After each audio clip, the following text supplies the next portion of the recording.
Okay, so when you get a cross stitch kit, it will come with a cross stitch chart, which is the pattern that you follow to create the cross stitch. And it will come, it might be a colour version of the chart like this, or it might be a black and white version. So to find where you want to start stitching from, you need to find the centre of the pattern.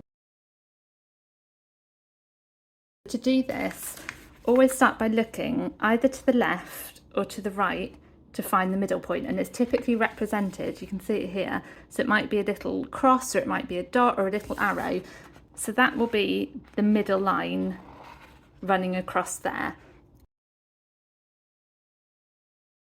Now you've found the centre point on the horizontal line, you want to find the centre point on the vertical line. So to do this, you're going to look for the same mark, but it'll either be at the top of the cross stitch pattern or at the bottom of the cross stitch pattern, and you can see it here represented by a little cross.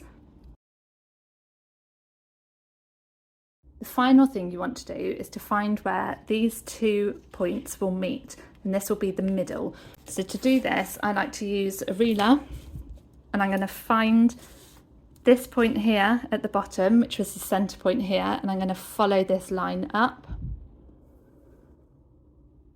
And if you want to use another ruler, you can then line it up and follow it all the way along, or you can just use a pencil, trace it all the way along, and where the 2 points meet, that will be the centre point.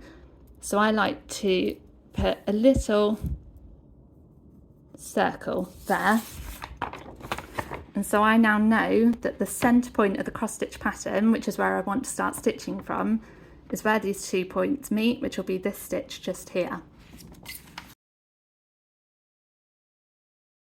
Sometimes it might be that there isn't a stitch right in the middle of the pattern, like there is in this one, and that's absolutely fine. So say this centre point, if I rub that out, which is another reason why I like using a pencil, because you can easily rub it out if you need to.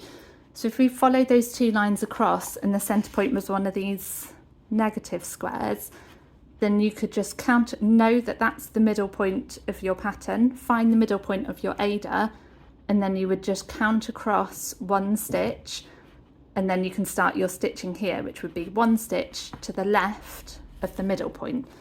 So everything comes from that middle point, and then you can just count away from it to start your stitching.